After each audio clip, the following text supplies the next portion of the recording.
Hello students, कैसे हैं आप सभी? कैसी चल रही है आपकी तैयारी? स्वागत है आपका वृद्धि एकेडमी में। तो आज मैं आपको बताऊंगी मेमोरीज़ के बारे में। मेमोरीज़ क्या होती हैं? अब स्टार्ट करते हैं मेमोरी। अब जैसे हम लोग हैं, हमें किसी भी कोई भी चीज़ याद रखनी होती है तो हम अपने माइंड में स्टोर कर रखते हैं, तो वो हो गया हमारा मेमोरी में स्टोर हो जाता है। ऐसे ही जब हम कंप्यूटर सिस्टम की बात कर रहे हैं तो हमारा कंप्यूटर सिस्टम में जो भी हम डेटा देते हैं, जो भी हम इनपुट यूनिट के थ्रू डेटा को देंगे, वो कहीं ना कहीं तो स्टोर होगा ना। तो उस यूनिट को हम क्या बोलेंगे? मेमोरी यूनिट बोलेंगे। अब हमारा जो आउटपुट आएगा, आउटपुट इनपुट देने के बाद हमारा प्रोसेस होता है। प्रोसेस हमारा होता है जब इनपुट देंगे तो इनपुट जो हम डेटा देते हैं वो प्रोसेस के टाइम पर हमारा स्टोर रहता है, तभी तो वो डेटा का यूज़ करके उसको प्रोसेस करता है, उसको एग्जीक्यूट कराता है। उसके बाद हमारा आउटपुट आता है। अब आउटपुट कहाँ आता है? पहले वो कहीं ना कहीं मेमोरी में स्टोर होगा।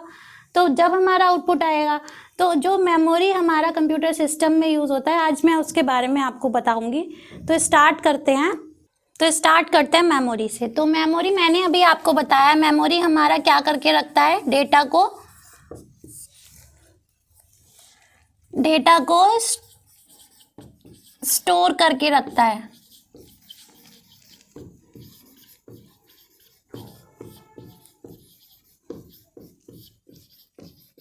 अब चाहे वो डेटा हमारा इनपुट हो, चाहे वो डेटा हमारा आउटपुट हो, या हमारा प्रोसेसिंग के लिए यूज़ हो रहा हो, तो मेमोरी की हमारी कुछ यूनिट्स होती हैं, क्योंकि हर चीज़ की अपनी यूनिट होती है। तो मेमोरी हमारा जो सिंगल होता है, 1 बिट होता है हमारा, 0 और 1, मतलब 0 और 1 हमारा बिट में काउंट होता है। 1 बिट में हमारा 0 1 डिजिट होती है, और बिट की क्या फुल फॉर्म होती है? Binary digit.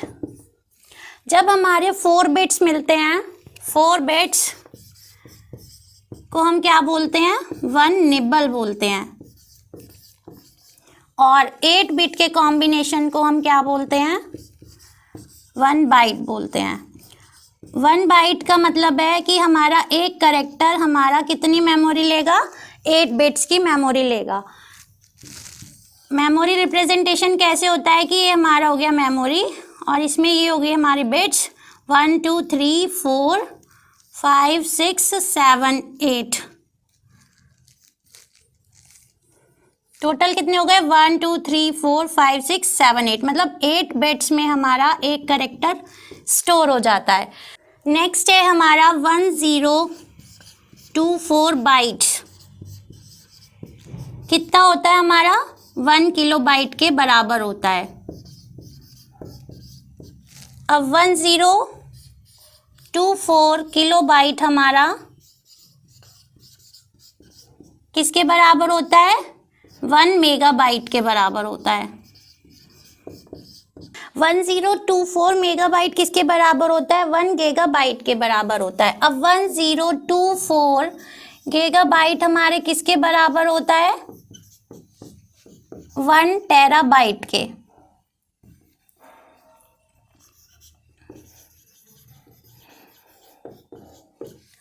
ऐसे ही 1024 टेराबाइट किसके बराबर होता है हमारा? 1 पेटाबाइट के बराबर होता है। 1024 पेटाबाइट्स किसके बराबर होता है? 1 एक्साबाइट के बराबर होता है। 1024 एक्साबाइट हमारा 1 ज़ेटाबाइट के बराबर होता है, और 1024 ज़ेटाबाइट हमारा 1 योटाबाइट के इक्वल होता है। तो अब इससे रिलेटेड क्वेश्चंस कैसे बनते हैं वो मैं आपको बता देती हूँ। और ये है हमारा 1 बिट हमारा 0 1 होता है, 4 बिट्स हमारा 1 निबल होता है, 8 बिट्स हमारा 1 बाइट होता है। तो हम यहाँ से याद कर लेते हैं, इसको हम बोल लेते हैं KMG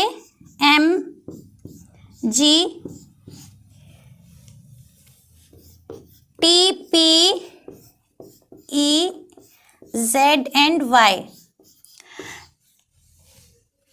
तो KMGT पैजी, इससे हम इसको याद कर लेते हैं। क्या होगा ट्रिक हमारी? KMGT पैजी। तो कैसे क्वेश्चंस बनते हैं हमारी मेमोरी यूनिट से। पहला क्वेश्चन है हमारा 1 टेराबाइट हमारे कितने मेगाबाइट के बराबर होगा। तो हमारे पास ऑप्शन में है 1024 मल्टीप्लाई 1024 मल्टीप्लाई 1024। सेकंड ऑप्शन है हमारा सिंगल 1024। थर्ड ऑप्शन है हमारा 1024 मल्टीप्लाई बाय 1024। फोर्थ ऑप्शन है हमारा 1024 मल्टीप्लाई बाय 2। तो अब बात करते हैं, हमारे पास मेमोरी यूनिट का जो सीक्वेंस है वो क्या है, बी के binary bytes, kilobytes, megabytes, gigabyte, terabyte, petabyte, exabyte, zettabyte and yottabyte. तो 1 टेराबाइट हमारे किसके बराबर होगा, कितने मेगाबाइट्स के बराबर होगा। तो हमारा मेगाबाइट्स कौन से उस पे है, 3rd नंबर पे है, और टेराबाइट हमारे कौन से नंबर पे है, यहाँ पे 5th नंबर पे है। तो 3rd नंबर से जब हम 5th नंबर पे पहुंचेंगे तो हमें कितनी बार चलना पड़ेगा, 2 बार चलना पड़ेगा। तो मेगाबाइट से हम पहले गीगाबाइट पे आएंगे, फिर हम टेराबाइट पे आएंगे। तो मेगाबाइट में कितने, 1 गीगाबाइट में कितने मेगाबाइट्स थे हमारे, 1024। फिर हम मल्टीप्लाई करेंगे गीगाबाइट से टेराबाइट पे जाने के लिए, 1 टेराबाइट में कितने गीगाबाइट्स थे हमारे, 1024 गीगाबाइट्स, और 1024 गीगाबाइट्स में मेगाबाइट्स थे। तो क्या आंसर होगा हमारा, 1024 मल्टीप्लाई बाय 1024। तो आंसर है हमारा सी वाला ऑप्शन, क्योंकि हमें कितनी बार जाना है, 2 बार जाना है, तो हमारी मल्टीप्लिकेशन 2 से होगी, 1024 मल्टीप्लाई बाय 1024 डिजिट से। नेक्स्ट क्वेश्चन है हमारा 1 मिलियन बाइट्स हमारे कितने होंगे, क्या वो किलोबाइट्स होंगे, कितने गीगाबाइट्स होंगे, या कितने मेगाबाइट्स होंगे, या कितने टेराबाइट्स होंगे। तो ये सारे 1 megabytes and 1 terabytes, gigabytes and kilobytes हैं।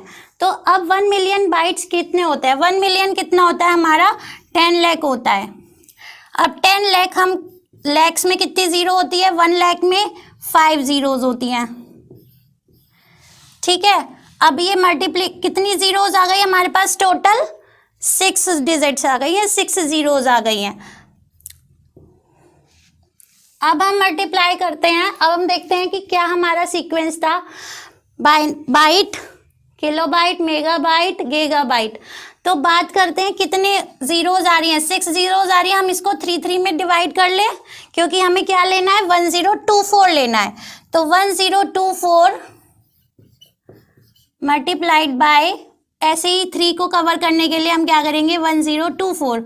अगर हम इसको ऐसे मान लेते हैं 1000 मल्टीप्लाई बाय 1000, टोटल कितना हो जाएगा हमारा, 10 लाख हो जाएगा, ठीक है। 10 लाख। अब ये किसका कॉम्बिनेशन बन रहा है हमारा, देखें, बाइट्स, किलोबाइट्स और देन मेगाबाइट्स। पहले हम बाइट्स पर आए, देन किलोबाइट्स, देन मेगाबाइट। तो हमारा 1 मिलियन बाइट कितना होता है, 1 मेगाबाइट के बराबर होता है, क्योंकि हमारा मल्टीपल कितना हो रहा है, सिंगल मल्टीप्लाई हो रहा है, 2 डिजिट्स का हो रहा है। डिजिट्स कौन सी हैं, वो हमारी 1000 मल्टीप्लाई 1000, हम इसको एज अ मान लेते हैं 1000। समझ में आ गया। तो अब शुरू करते हैं नेक्स्ट क्वेश्चन से। नेक्स्ट क्वेश्चन में क्या पूछा है कि 1 बिलियन बाइट्स हमारे कितने इक्वल्स होंगे, किसके इक्वल होंगे। पहले क्या था, 1 मिलियन, अब है बिलियन। बिलियन कितने होते हैं हमारे, 100 करोड़ होते हैं। अब करोड़ में कितनी जीरोज आती हैं हमारी, 7 जीरो आती हैं। तो 100 हमने लिख लिया पहले, अब हम 7 जीरो और लिखेंगे, 2 1 2 3 4 5 6 7 8 9, टोटल हो गई हमारी 9, क्योंकि 1 करोड़ में हमारी कितनी जीरोज आती हैं, 7, और मल्टीप्लाई बाय 100 हो गई 9 जीरोज हो गई। तो अब हम फाइंड आउट करेंगे कि कितने किसके बराबर है। अब 100 जैसे हमने इसमें किया था, हमने 3 जीरो लिए थे, ऐसे ही हमें इस क्वेश्चन में लेना होगा। तो थाउजेंड्स का मल्टीप्लाई बाय 1000 और अगेन मल्टीप्लाई बाय 1000। तो कितनी बार जा रहा है वो, 3 बार जंप कर रहा है। अब हम यहाँ देखेंगे कि 3 बार किस पे जाएगा, वो हमारा पहले बाइट्स, फिर पहले वो गया हमारा किलोबाइट पर, फिर गया मेगाबाइट पर, अगेन वो गया हमारा गीगाबाइट पर। तो हमारा आंसर क्या होगा इसका, गीगाबाइट। 1 मिलियन बाइट हमारा किसके बराबर होगा, 1 गीगाबाइट के बराबर होगा। नेक्स्ट क्वेश्चन है हमारा, arrange in ascending order. Arrange in ascending order. Ascending order क्या होता है? हमारा बढ़ते क्रम में हमें मेमोरीज को बताना है कि कौन सा हमारा सही क्रम है इनमें से। बिट, बाइट, पहले आता है ऑब्वियस है बिट आएगा, फिर बाइट आएगा, चेक करते हैं। देन निबल आएगा, नहीं, पहले हमारा क्या आएगा? निबल आएगा, फिर हमारा बाइट आएगा, क्योंकि हमारा एक बिट में 0 1 4 बिट्स हमारा क्या होता है? निबल। देन 8 बिट्स हमारा 1 बाइट होता है, तो ये तो होगा ही नहीं। सेकेंड ऑप्शन है हमारा बाइट, निबल, किलो बाइट के बाद हमारा क्या आता है? मेगा बाइट आता है, लेकिन यहाँ पर क्या लिखा है? Giga bite.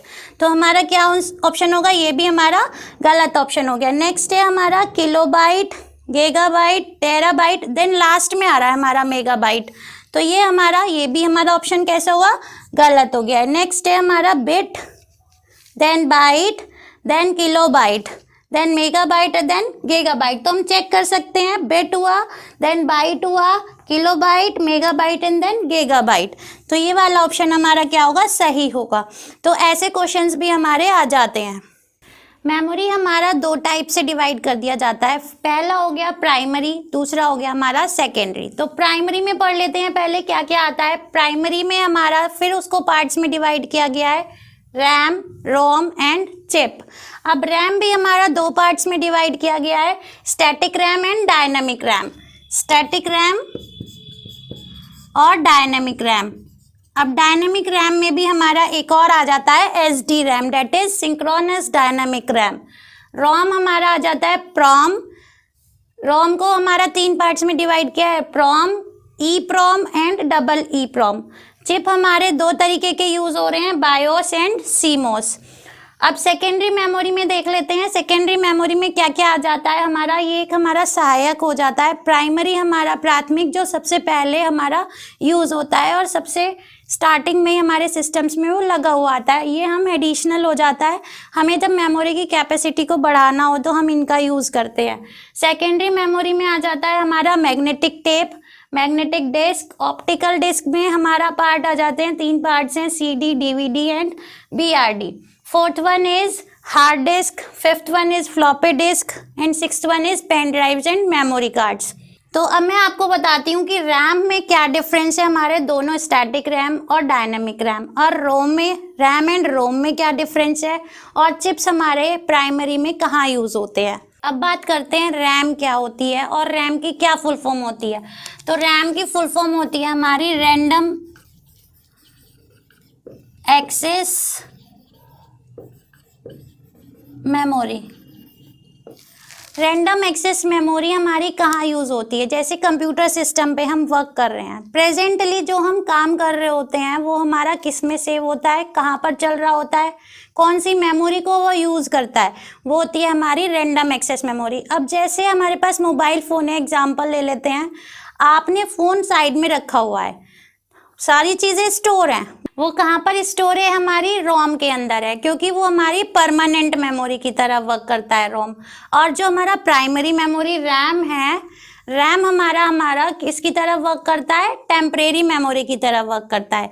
कैसे? जैसे हमने कोई एप्लीकेशन ओपन की, हमने व्हाट्सएप ओपन किया, हम उसको यूज़ कर रहे हैं।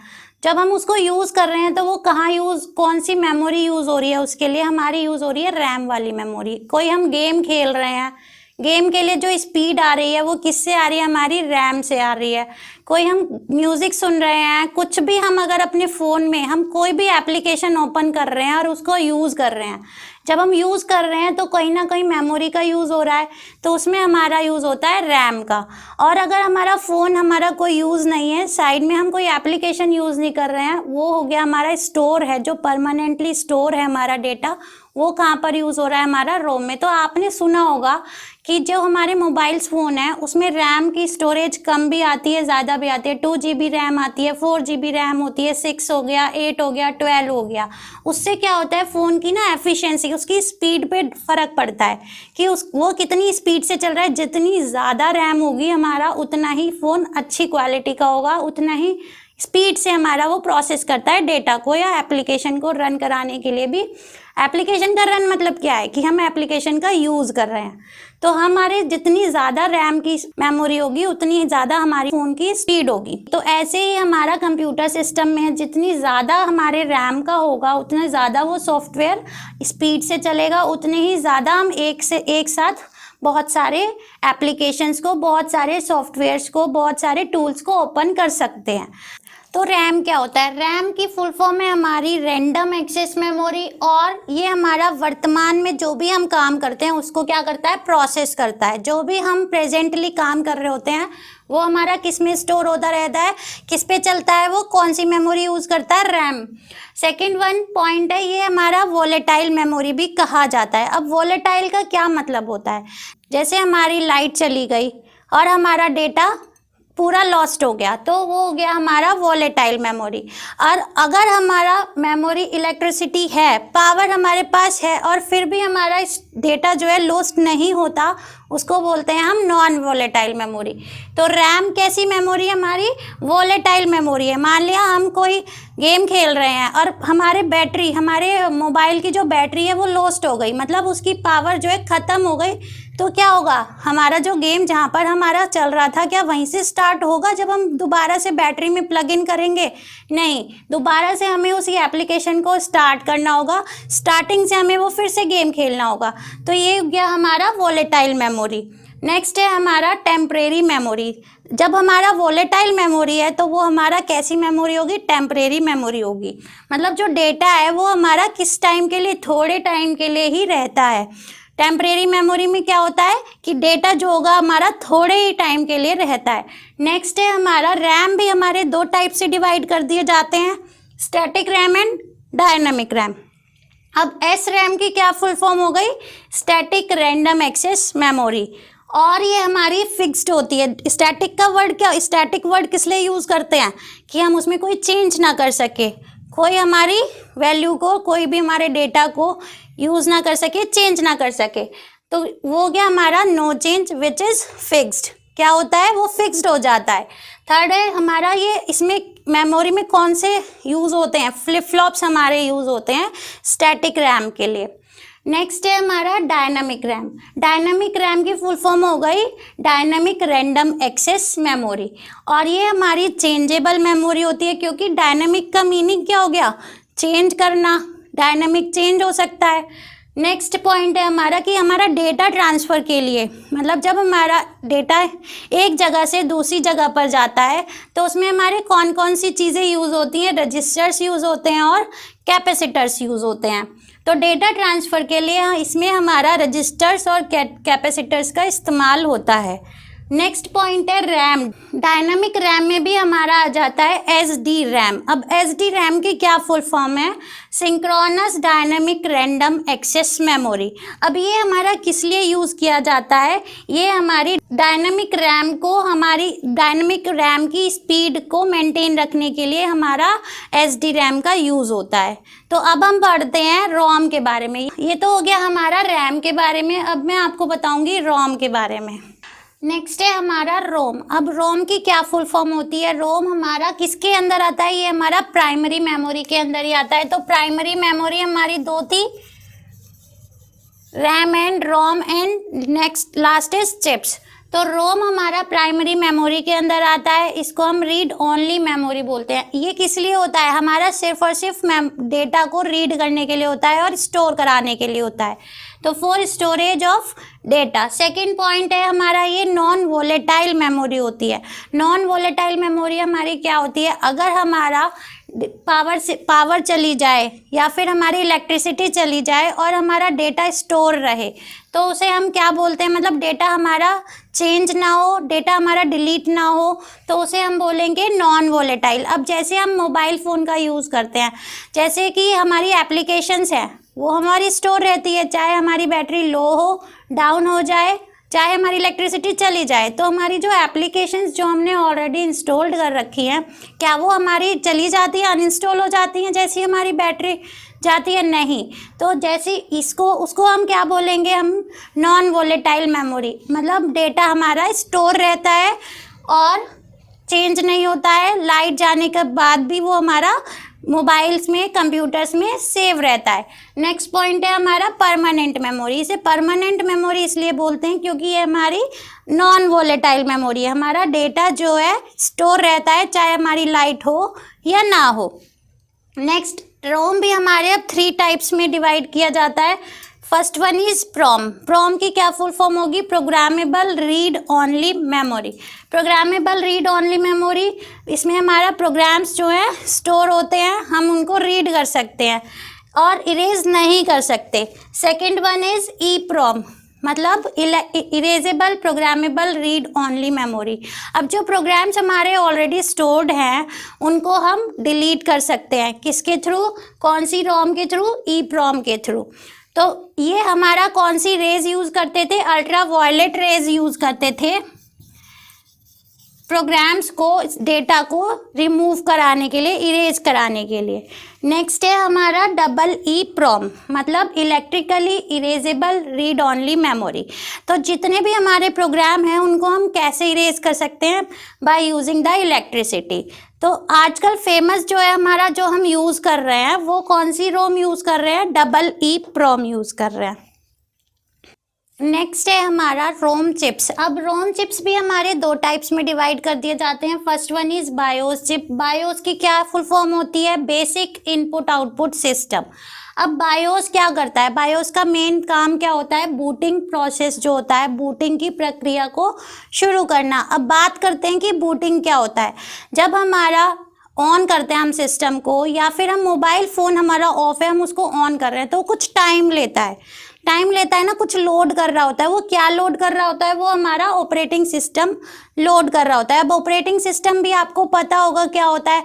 सिस्टम में हम कौन सा यूज़ करते हैं? Windows operating system, Linux, Unix, ये सारे हमारे ऑपरेटिंग सिस्टम होते हैं। फ़ोन्स में हमारा, एप्पल्स के फ़ोन्स में हमारा कौन सा ऑपरेटिंग सिस्टम यूज़ होता है? iOS। और जो नॉर्मल फ़ोन्स हमारे एंड्रॉयड फ़ोन्स होते हैं उनमें हमारा एंड्रॉयड वाला ऑपरेटिंग सिस्टम यूज़ होता है।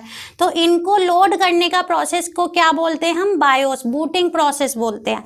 तो इसमें और क्या होता है? पोस्ट, मतलब पावर ऑन सेल्फ टेस्ट। अब जब हमारा ऑन होता है, सिस्टम हमारा ऑन होता है, तो उससे कुछ कनेक्टेड हमारे इनपुट आउटपुट डिवाइसेस होते हैं, तो वो उनको भी साथ में चेक करता है कि उनके ड्राइवर्स हमारे पास इंस्टॉल्ड हैं, वो हमारे प्रॉपरली कनेक्टेड हैं या नहीं है सिस्टम से। ये भी काम हमारा किसका होता है?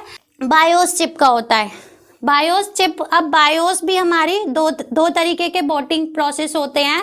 बायोस में हमारे 2 तरीके के बूटिंग प्रोसेस होते हैं। First one is cold booting, second one is warm booting. अब कोल्ड बूटिंग क्या होता है? जब हमारा माइक्रो प्रोसेसर काम नहीं कर रहा होता है उस टाइम में हमारी होती है कोल्ड बूटिंग। या तो हमारा सिस्टम शट डाउन हो रहा है, मतलब प्रोसेसर काम नहीं कर रहा है, कुछ भी प्रोसेस नहीं कर रहा है, या फिर हमारा स्टार्ट करते हैं तब भी हमारा प्रोसेसर वर्किंग मोड में नहीं होता। वार्म बूटिंग में क्या होता है? जब हमारा माइक्रो प्रोसेसर काम कर रहा होता है उस टाइम पर हम उसको या तो रीस्टार्ट कर देते हैं या फिर हम उसको रिबूट कर देते हैं। मतलब फ़ोन्स में हमारा रिबूट का ऑप्शन आता है ना, कि हम जब एप्लीकेशन हमारी रन कर रही है और हमारा बीच में हैंग हो रहा है, हमारा बीच में सिस्टम नहीं चल रहा है लेकिन प्रोसेसर चल रहा है, तो हमारा क्या होता है कि हम उसको क्या कर देते हैं? रिबूट कर देते हैं। तो उसको हम बोलते हैं वार्म बूटिंग। तो जब प्रोसेसर हमारा वर्किंग मोड में हो तो कौन सा बूटिंग प्रोसेस होता है? Warm booting. और जब हमारा माइक्रो प्रोसेसर वर्किंग मोड में नहीं होता तब होता है हमारा कोल्ड बूटिंग। नेक्स्ट है हमारा सीमोस। सीमोस चिप हमारा किस लिए यूज़ होता है? सीमोस की फुल फॉर्म होती है कॉम्प्लीमेंट्री मेटल ऑक्साइड सेमीकंडक्टर। अब ये हमारा किसके लिए यूज़ होता है? ये सिस्टम में हमारी डेट और टाइम को चेंज करने के लिए इस्तेमाल किया जाता है। अब कैसे चेंज करते हैं? हम यूज़ कर रहे हैं सिस्टम, इलेक्ट्रिसिटी मिल रही है उसको, तब भी वो हमारा टाइम चेंज होता रहता है, ठीक है, डेट चेंज होती रहती है। अब अगर हमारा सिस्टम बंद है, लाइट भी नहीं आ रही है, या हमारा सिस्टम शट डाउन है, हमारा फ़ोन ऑफ है, जब हम ऑन करते हैं, नेक्स्ट डे करते हैं, तो हमारा डेट और टाइम चेंज मिलता है। हमें किस लिए मिलता है? किस चिप की वजह से मिलता है? वो हमारा सीमोस चिप की वजह से मिलता है। अब बात करते हैं कि कैशे मेमोरी हमारी क्या होती है। कैशे मेमोरी हमारी रैम की स्पीड को बढ़ाने के लिए इस्तेमाल की जाती है। अब ये कहाँ लगाई जाती है? जब हमारा CPU होता है और रैम होता है तो उसके मिड में हमारे कैशे मेमोरी वर्क करता है। ये किसके लिए? रैम की स्पीड को बढ़ाने के लिए इस्तेमाल किया जाता है। अब क्वेश्चन आ जाता है कि सबसे तेज मेमोरी काम करने वाली मेमोरी कौन सी है, सबसे तेज कौन सी है। सबसे पहले नंबर पे आती है हमारी रजिस्टर मेमोरी। वो कहाँ पर होती है, हमारी सीपीयू में, जो एएलयू है, एएलयू अर्थमेटिक लॉजिक यूनिट है, उसके अंदर हमारे रजिस्टर्स होते हैं। सेकंड हमारी कैश मेमोरी स्पीड में तेज होती है। थर्ड रैम, फोर्थ नंबर पे रोम और लास्ट में हमारी हार्ड डिस्क होती है। सो स्टूडेंट्स, ये था हमारा मेमोरी के बारे में, प्राइमरी मेमोरी के बारे में। नेक्स्ट क्लास में हम पढ़ेंगे सेकेंडरी मेमोरी के बारे में। तो तब तक के लिए अपना ध्यान रखिए, पढ़ते रहिए, कंटिन्यूटी बनाए रखिए। Take care and bye bye.